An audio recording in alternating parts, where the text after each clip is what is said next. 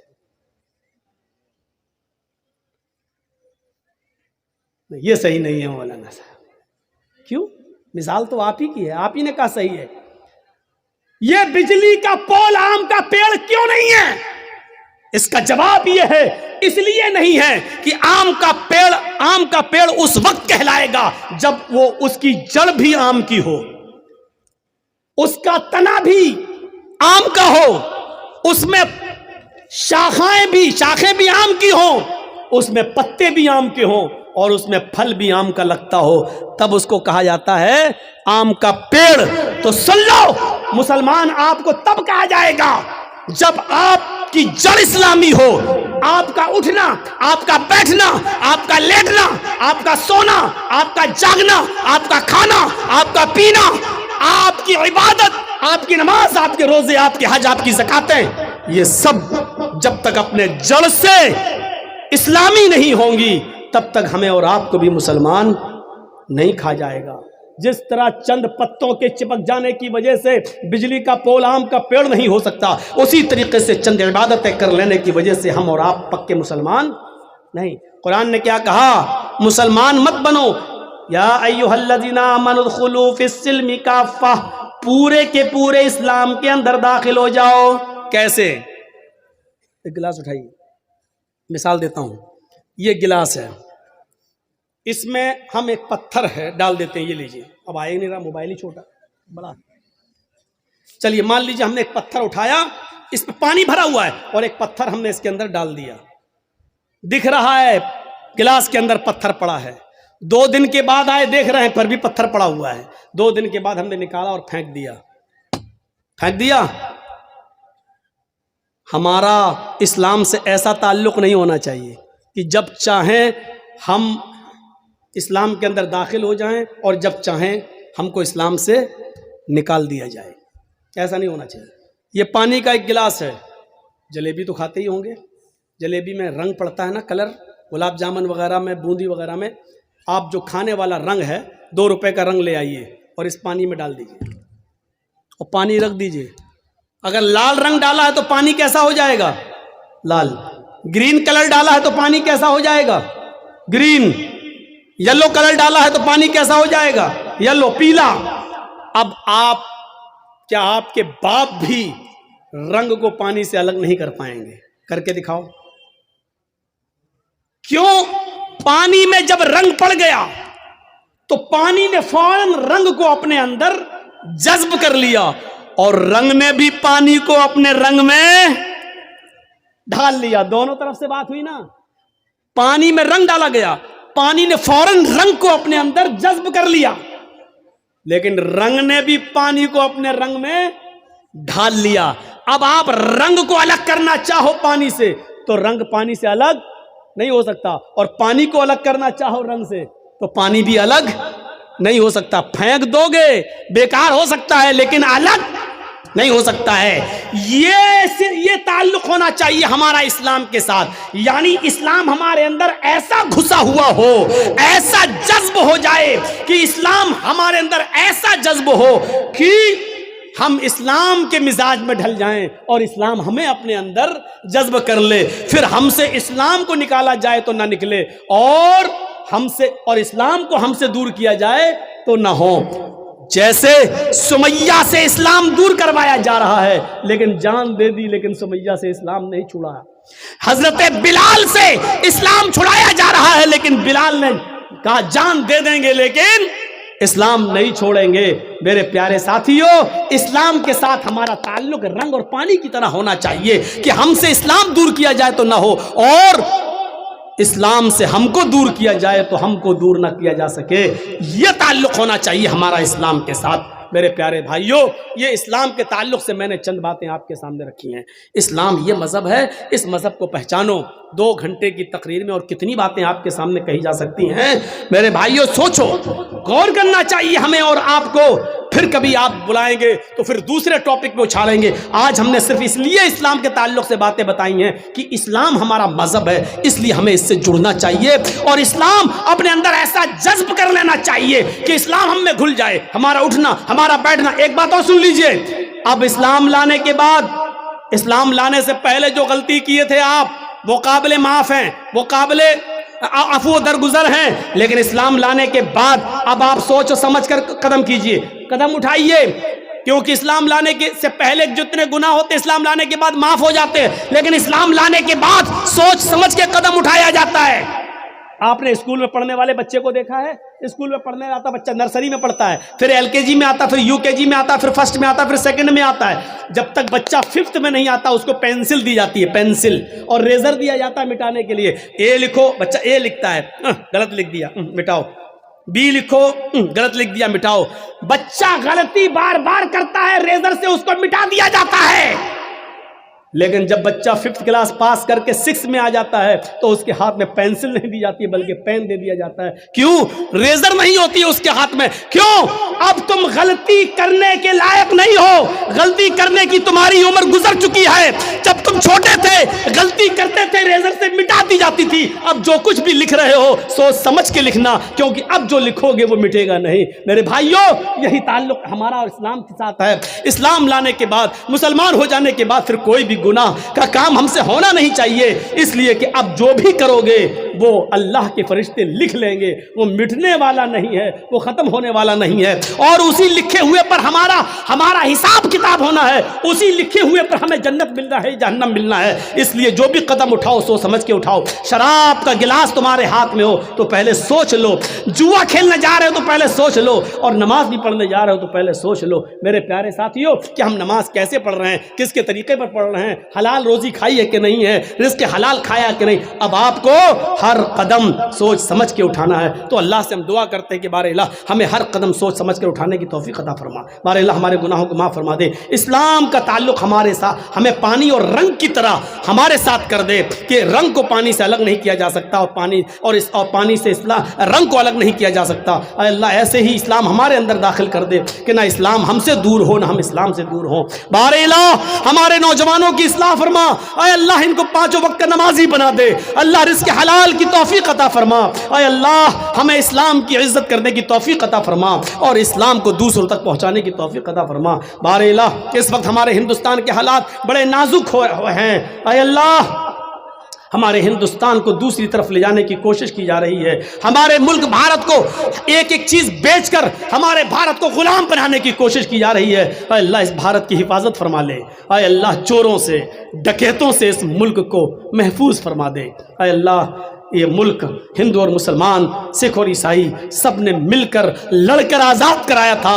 آج کچھ نااہل لوگ اس ملک کے ساتھ غداری کرنے پر تلے ہوئے ہیں اور تفرقہ پھیلا کر ہندو مسلم کر کے اس ملک کی ایکتا کو اور اکھنڈتا کو ختم کرنا چاہتے ہیں. اے اللہ ہمارے ملک میں, ہمارے بھارت میں امن و چین و سکون پیدا فرما دے, شانتی پیدا فرما دے. اے اللہ جو اس ملک کو مٹانے کی کوشش کر رہے ہیں تو ان کو مٹا دے. اے اللہ جو بھارت کو مٹانا چاہتے ہیں تو ان کو مٹا دے. اے اللہ جو بھارت کے ساتھ غداری کر رہے ہیں, اے اللہ تو اسی بھارت میں ان کو عبرتناک سزا عطا فرما. اے اللہ جو ہمارے بھارت کو نوچ نوچ کے کھا رہے ہیں, اے اللہ تو ان کو تباہ و برباد کر دے, ان کو نشٹ کر دے. اے اللہ ان کو بعد میں آنے والے لوگوں کے لیے نشان عبرت بنا دے. بار الہ جب تک